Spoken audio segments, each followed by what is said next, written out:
So, see now, today is Vlogmas Day 21 and today we're gonna do what I eat.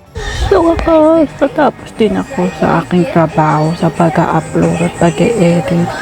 Ngayon naman, trabaho ko sa pag-vlog dahil. Good afternoon. Ano nga ba ito? Guys, so today is Vlogmas Day. Pasasamahin ko na. Good afternoon. Ano nga ba ito? Guys, so today is Vlogmas Day. Pasasamahin ko na yung Vlogmas Day number 17 tapos 18. So Vlogmas Day 17 to 18 to. So ngayon ay sobrang busy ko ngayon dahil nag-upload ako at nag-edit for Vlogmas kahapon. Okay? Sa life of Erica. Ayan, ganyan. Kasi sobrang busy ko kahapon kaya hindi na ako nakapag-vlog sa inyo. So, hindi na ako nakapag-create sa inyo ng Vlogmas Day number 17 na. So, ngayon is Vlogmas Day 17 to 18.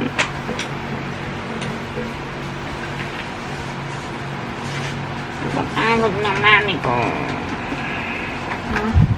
Pagod ka na ma? Sobra.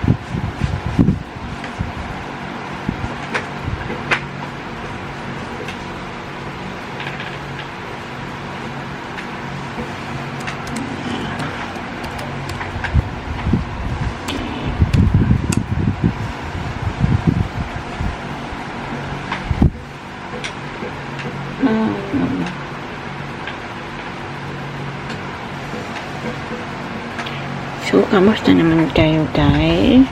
Yes. Cooking. Dami na lang nangyari sa camera na patuloy pa rin tayo. Ano, malapit na ang Pasko. 7 days na lang Pasko na. So, kayo ba ay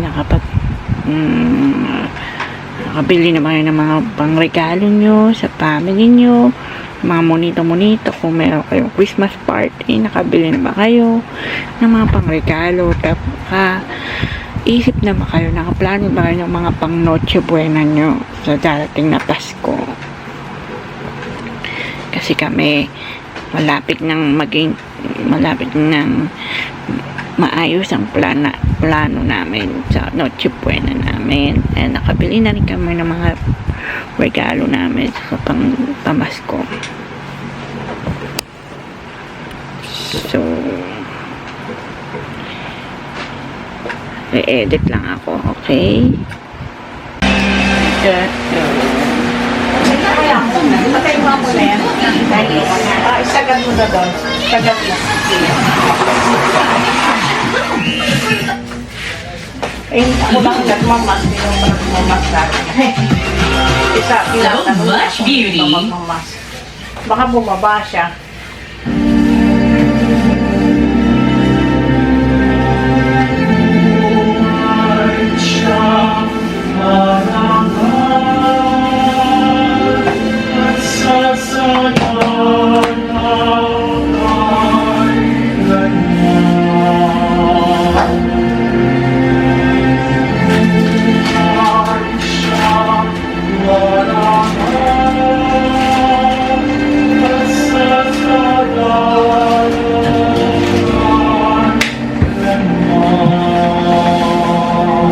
Magsidayo po ang lahat.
Sumainyo ang Panginoon, At sumayo din. ang mabuting balita ng Panginoon ayon kay San Mateo. Papuri sa iyo, Panginoon.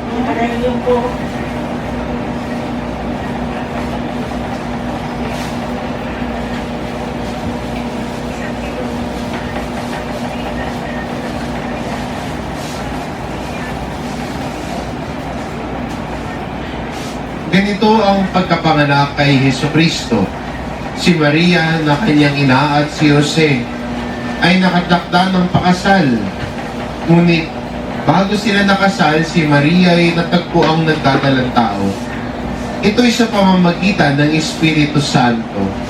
Isang taong matuwid itong si Jose na kanyang magiging asawa, ngunit ayaw niyang mapahiya si Maria. Kaya ipinasya niyang hiwalayan ito ng lihim. Samantalang iniisip ni Jose ito, napakita sa kanya sa panaginip ang isang anghel ng Panginoon. Sabi nito sa kanya, Jose, anak ni David, huwag kang matakot na tuluyang pakasalan si Maria, sapagkat siya'y nagdilihi sa pamamagitan ng Espiritu Santo. Manganganak siya ng isang lalaki, at ito'y papangalanan mong Jesus, sapagkat siya ang magliligtas sa kanyang bayan sa kanilang mga kasalanan. Nangyari ang lahat ng ito upang matupad ang sinabi ng Panginoon sa pamamagitan ng propeta. Maglilihi ang isang dalaga at manganganak ng isang lalaki, at tatawagin itong Emmanuel. Ang kahulog ay kasama natin ng Diyos. Nang magising si Jose, sinunod niya ang utos ng anghel ng Panginoon. Pinakasalan niya si Maria, ngunit hindi ginalaw ni Jose si Maria hanggang sa maipanganak ito ang isang sanggol na lalaki na pinangalanan niyang Jesus. Madama ba? Hindi. Ang mabuting balita ng Panginoon. Pinupuri ka namin, Panginoong Heso Kristo. Magsiupo mo ng lahat. Okay ka na, lilipat kami dyan. Sa paglalakbay natin ito sa mga Misa de Gallo, sa ikatlong araw na ito, kasakalakbay natin at kasama natin si San Jose. Si San Jose sa ating Ebanghelyo na natagpuan si Maria na nagdadalang tao. Nakahanda na silang ikasal, pero nakita niya si Maria na nagdadalang tao at alam niyang hindi kanya.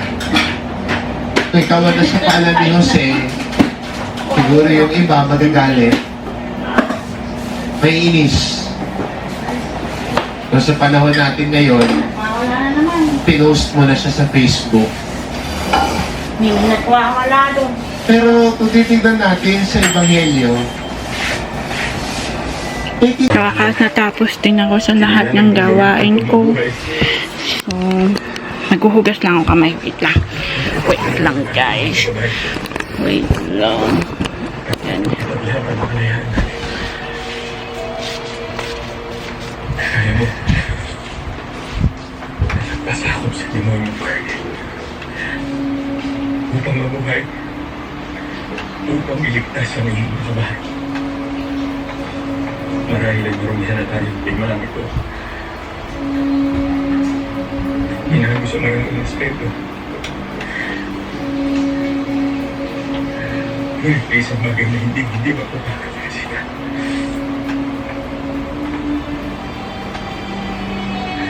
Yan ang pag-ibig ko sa'yo. Mahal na mahal kita. At kahit kailan, inihindihan ko. Tapos na ako sa mga gawain ko. Then magsisimbang gabi na muna ako. Muna kami. Umpisa na ng simbang gabi. At makahawa sa simbang gabi. Okay. Bukas na lang ulit for the Vlogmas Day 19. So, see now, today is Vlogmas Day 21 and today we're gonna do what I eat in a day. Meaning, mamaya, papakita ko sa inyo kung ano yung aking kakainin. Then, that's it for today. Then, basta, marami akong kakainin. Pero konti lang naman. Tayo lang naman ang aking kakainin.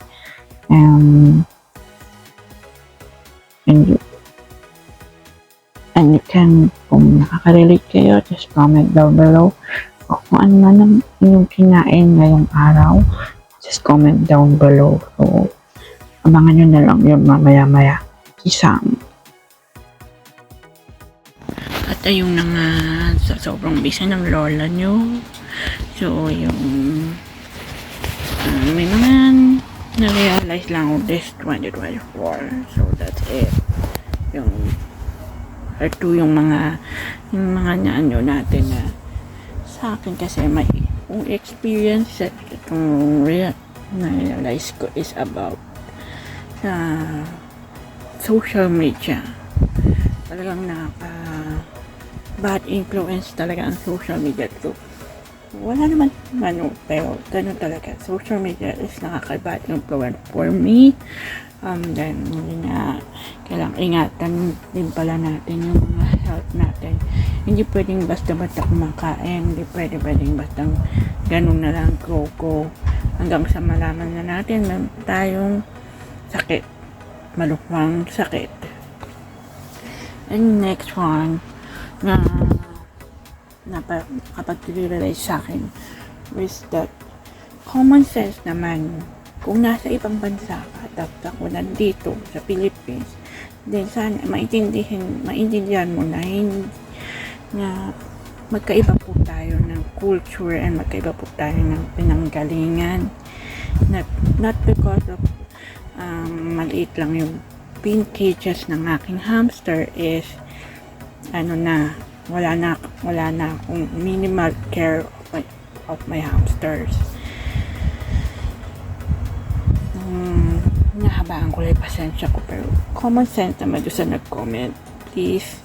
Kasi nasa Philippines po kami, po ako. Then ikaw nasa ibang bansa, siguro nasa Amerika.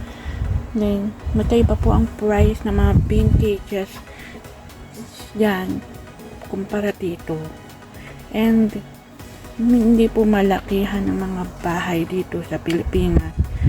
Mga mayayaman lang merong malalaking bahay rito. For us is an average house lang meron kami rito. So, common sense. Isipin mo na lang yung dapat intindihin mo na lang kung bakit gano'n yung pin cages namin, okay? Medyo humiinit na ulo, pero okay na lang.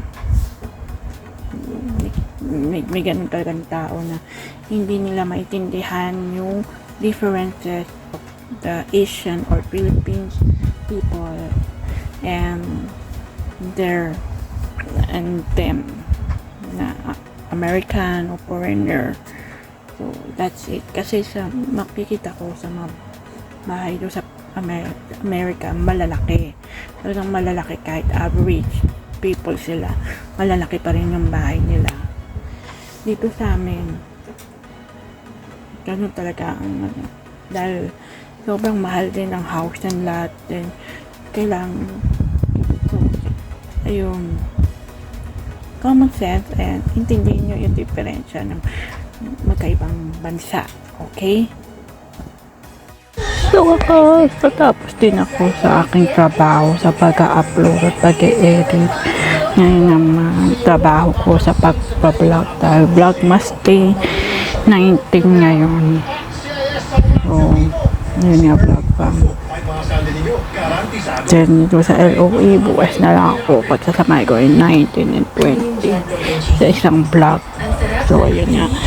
Tapos din ako. Napakadami kong ginawa. Nagahang ang aking laptop kaya matagal ang pag-upload. Ayun na nga. Diba? Like I said,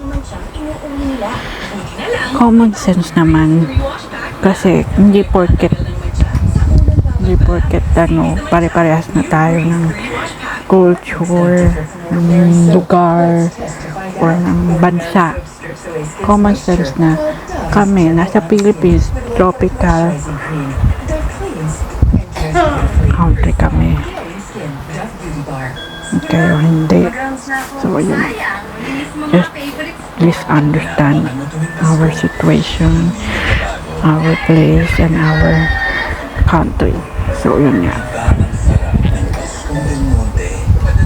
Mami, ano na ang desisyon mo bukas? Ha? Ano na desisyon mo bukas? City ko pa lang mamaya. Sige, mami. Okay po, mami. Everyday bumubuhat-hat, hindi ka kasama conditioner. Ha pala, ito ang gamit kong Conditioners, 10 times more vitamins. teka, mga malagli. Magpagalitan pa ako. Ito ang serum sa gabi. Toridem type in serum. Ayan. 2 gabi ko na pinamit. 2 beses na. Nakikita nyo guys. Ay, black bomb. Ayan. Next time, papakitaan ko yung whole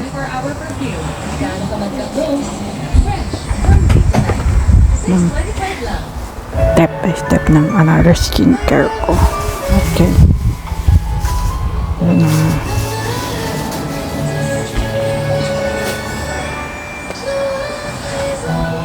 So, hanggang bukas ulit.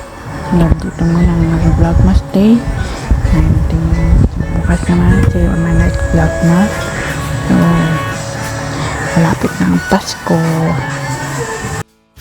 Good afternoon, Vlog Fam. Today is Vlogmas Day number 20. So, ayun nga. Hindi natuloy yung lakad ngayon. Matutuloy siya sa 22. So, ano lang naman tayo ngayon. Ayan, mag-upload lang ako sa mag-edit. And then, may gagawin tayo pa maya-maya. Hindi ko na alam kung ano. Diba? So, ayun. And, wait lang. Nalalapit na ang Pasko. 5 days to go na lang. Pasko na. Vlog Fam. Excited naman kayo sa nalalapit na Pasko. Diba?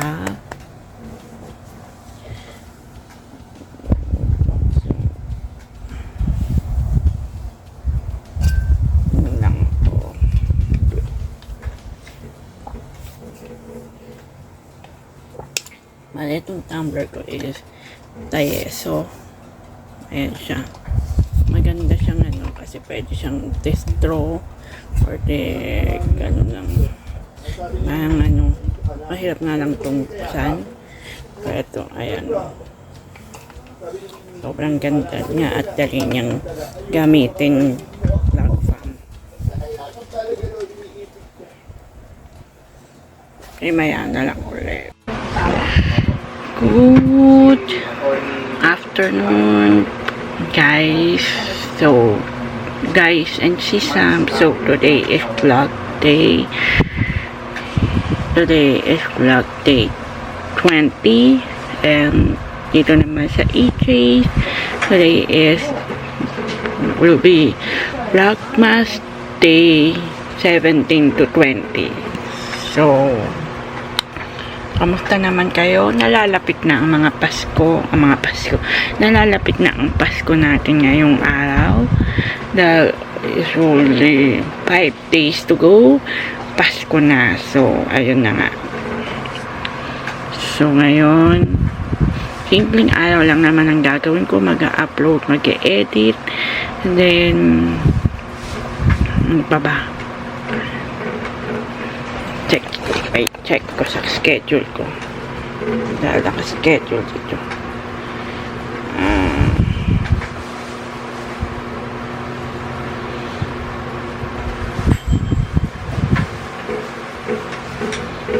Okay.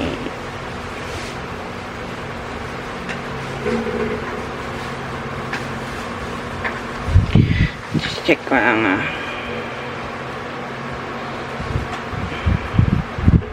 dapat yun. Nawala.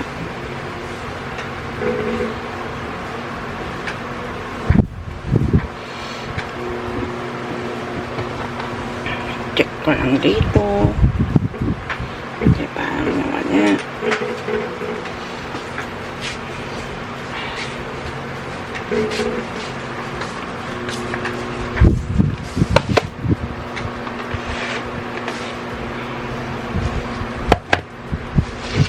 Ano yan? Gusto mo po to, oh? Mamaya. May chicken. Nag-inta ko chicken mo. Okay, mama.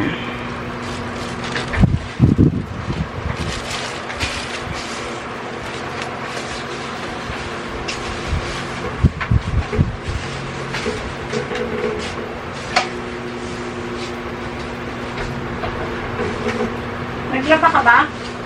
Opo. Mga 4 na panty.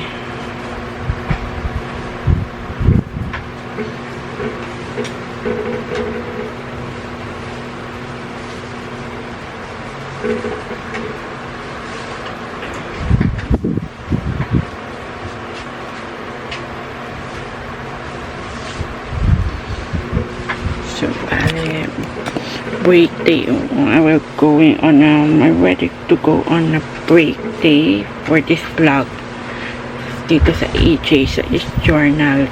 So, maya na lang ulit, ha? Guys, and see some. Ayan. Concert, pero nakita mo naman yung energy ng mga Ayan, tapos na ako sa aking mga gawain. See some and guys. So, ayun nga. Past 9 p.m. daw sa isang engranding fireworks display. Yan. Merry Christmas, Tumasyan! Merry Christmas po! Ayan. Balik na sa iyo. At Merry Christmas din sa inyong lahat yan sa US. So, Maraming salamat see some and guys. Ayun na nga, malapit na nga Pasko. And, yun na. And see you on my next vlog mas again. Guys, bukas ulit Vlogmas Day 21 na. So, ayun na nga, palapit ng Pasko. And then doon naman kayo sa mga sisam. See you on my next Vlogmas. Siguro on I don't know kung kailan yung next. I think it's 23. Dahil kung ganun. So, yun na lang. Isa-isang lumakad sa Bye. carpet.